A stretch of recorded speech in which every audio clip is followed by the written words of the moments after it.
Kia ora koutou katoa. The first reading today, Ralph Waldo Emerson's Goodbye, Proud World, I'm Going Home, written in 1824, is a poem that expresses a desire to retreat from the complexities and superficialities of society to a more authentic and fulfilling home, which represents an inner life of peace, inspiration, and spiritual connection. The poem reflects Emerson's emphasis on the power of nature and the pursuit of truth over conformity. He longs for a simpler existence, away from the proud and weary world he's a part of, suggesting a deep weariness with social expectations and a yearning for authentic existence. In the sense, it's a very contemporary poem that continues to speak to the plagues of modern Western life.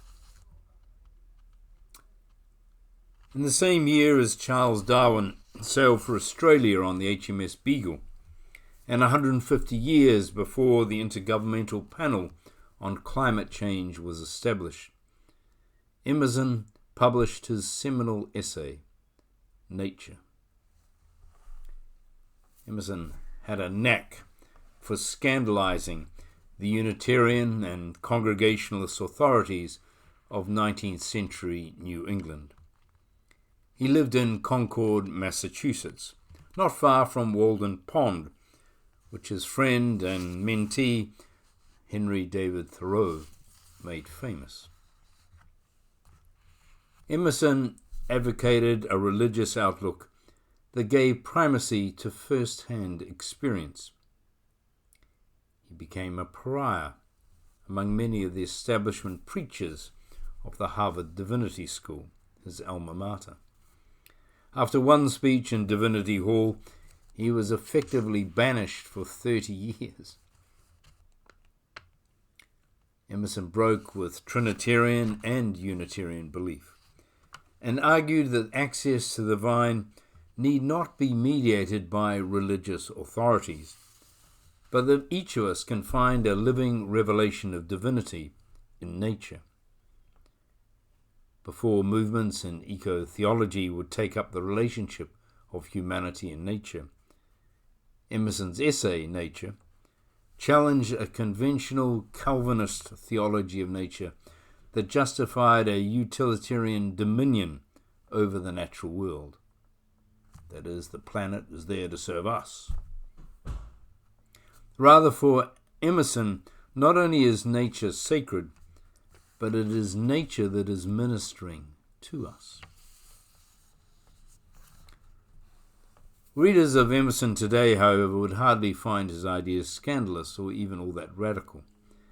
In many respects, his writings prefigure some of the most significant trends in religion today, including the rise of the spiritual but not religious understanding, the decrease in religious affiliation, and a return to nature as a locus for spiritual life. If anything, Emerson would be critiqued for not being radical enough. And maybe his critics have a point. For the theology of nature put forward by Emerson and like thinkers was not sufficiently strong to withstand its misuse as divine justification for America's bloody westward expansion. It's a complicated history. On the one hand, Emersonian philosophy paved the way for America's so-called greatest idea, the national park system, and instilled the values of preservation, conservation, and recreation into American civic life. On the other hand, building the park system necessitated the dispossession and forcible removal of native peoples from their lands. His theology challenged dogmatism and brought the notion of spirit back into colonial American religion. But this could not stop American frontiersmen from using God's presence in nature as a divine mandate for exploiting the land and native peoples. Given the legacy of Emerson, we're left to wonder whether his theology of nature was too sentimental, lacking in a theory of justice. The challenge today, therefore, for any theology of nature that will meaningfully respond to the climate crisis without being co-opted for destructive purposes, is to be sufficiently interdisciplinary, able to accommodate and weave together the common insight of all theologies interested in the pursuit of justice and peace. This insight is that the root of our disordered relationships resides in the human heart and mind. Wendell Berry wrote in Think Little, "The mentality that exploits and destroys the natural environment is the same that abuses racial and economic minorities, that makes war against peasants and women and children with the indifference of technology." For this reason, the theology of nature for our time needs to embody, in a spirit of solidarity, the insight of Pope Francis that he wrote about in Laudato Si, that there is an inseparable bond between concern for nature, justice for the poor, commitment to society, and inner peace. There is a whakatoki, a proverb, I suggest we learn for Te Wiki o Te Reo Māori Language Week. Ka ora te whenua, ka ora te tangata. Ka ora te whenua, ka ora te tangata. When the land is well, the people are well. Which means that there is a reciprocal dependency between humans and planet Earth. When we care for the land, the rivers, the sea, creatures and critters, they will care for us, or following Emerson, minister to us. So one can imagine our tupuna ancestors in Aotearoa centuries before using this whakatoki to teach the young about sustainable hunting, fishing, farming, and forestry practices. But I can also imagine this whakatoki used as part of spiritual education. For wellness and well-being are not just about our physical needs and care. Our spirits, our hearts, are sustained by practices of respect, honouring and thankfulness. Not just respecting, honouring and thanking our whānau, friends and communities, important though that must be, but respecting, honouring and thanking all that is of planet Earth. This week the actor and director Robert Redford died. He used his charisma, good looks, and good acting skills to not only acquire fame and fortune in the Hollywood world, but to use his skills and notoriety to make a difference, whether it be telling stories that look deeply into life and its nuances, coaching and encouraging emerging actors and directors, or championing progressive causes. For one tribute I read, I was struck by his phrase, quoting Derek Jensen, that we need to think like a planet, which I took to mean thinking globally, how actions in one place have consequences in others, how we are connected, not just to others of the human race, but connected to the land, air, sea, and creatures, whose well-being we have learned and are continuing to learn impacts upon our own. Prioritizing our human well-being, or the well-being of our own clan, community, or country, has adversely impacted on the wellness of earth, sea, sky, and its many creatures. Our second reading today, Proverbs 8:22-31, is a well-known passage in Jewish wisdom poetry. Here, the spirit of wisdom is personified. We could call her Sophia, Sophia being in Greek wisdom. She is not only present at the beginning of creation, present before the earth and the heavens. She is a master craftswoman in the formation of the universe, intimately connected with God and continually expressing joy and delight in all that she's seeing and co-creating. To deconstruct, interpret this passage, I would firstly extract the later Christian idea about the wisdom of God being the pre-existent Jesus, albeit with a gender change. And similarly, I would extract the conjecture that this text points to the plurality of God that came to be called the Trinity. Instead, I would start with the emotions that the writer expresses, standing where we do on planet Earth and staring into the wonder and beauty above, around and below, and then weaving these emotions into his or her poem. The writer asserts that the wonder and beauty reflects an amazing creativity, and our response, the response that wisdom, small or capital W, teaches us, is to emulate and propagate joy and delight.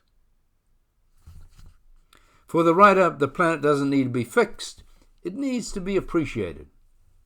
For the writer, the planet is not a vacant section or lot on which we can build whatever we like, however we like. It is an environment rich in creativity, in creative potential, that we need to learn to appreciate, work with, enjoy, and respect. The phrase, think like a planet, invites me to take off my human-focused spectacles for a while and put on glasses that can see as planet Earth sees. Think like a planet is about thinking holistically, long-term, with an interconnected perspective. What we do in this place affects not just what we can see, but what we can't. People, plants, ecology, and other places, or in future generations. So Think Like a Planet invites us to move beyond human-centric views, to consider the entire Earth's physical and ecological processes on grand spatial and deep time scales. Two thinkers, if you want to read more about this, are firstly Aldo Leopold, died in 1948. He was a visionary conservationist and philosopher. Probably his greatest quote is this: "A thing is right when it tends to preserve the integrity, stability, and beauty of the biotic ecological community. And it's wrong when it tends otherwise." There's a story told of Leopold in the early 1900s when he was assigned to hunt and kill bears, wolves, and mountain lions in New Mexico. Local ranchers hated these predators because of livestock losses. But Leopold came to respect the animals. One day, after fatally shooting a wolf, Leopold reached the animal and was transfixed by a fierce green fire dying in her eyes. That experience changed him and put him on the path toward an ecocentric outlook. He developed an ecological ethic that replaced the earlier wilderness ethic that stressed the need for human dominance. His rethinking the importance of predators in the balance of nature has resulted in the return of bears and mountain lions to New Mexico wilderness areas today. The other thinker I draw to your attention who has built on Leopold's work, particularly in this time of climate crisis, is J. Baird Callicott. He is concerned that we assert and care for the planet by affirming its intrinsic value. Philosophers have long provided reasons why humans should be valued intrinsically, and thus not discarded when considered broken or useless. Leopold, according to Callicott, provides reasons why non-human species, biotic communities and ecosystems should be valued intrinsically, and thus not severely compromised or destroyed. He writes, "It's inconceivable to me that an ethical relationship to land cannot exist. It's inconceivable to me that an ethical relationship to land can exist without love, respect, and admiration for land, and a high regard for its value. By value, I of course mean something far more broader than mere economic value, instrumental value. I mean value in the philosophical sense, intrinsic value. Love, respect, and admiration for the land, intrinsic value." At first, the Western religious tradition was vilified in environmental ethics as the root cause of the environmental crisis. Callicott has explored the possibility of a Judeo-Christian citizenship environmental ethic as a more radical alternative to the familiar Judeo-Christian stewardship ethic. Such citizenship entails going beyond individual actions like recycling to encompass a deeper sense of shared responsibility and active participation in environmental policy, and a recognition of interdependence with other people and nature on both local and global scales. This ethical shift involves prioritizing planetary habitability, understanding our role as part of the Earth system, and fostering a mind and heart transformation to align our actions with Earth's realities, as seen in the context of climate change and ecological restoration. I close with another quote from Aldo Leopold, one that aligns with the whakatoki, ka ora te whenua, ka ora te tangata. The quote, "We abuse land because we regard it as a commodity belonging to us. When we see land as a community to which we belong, we may begin to use it with love and respect."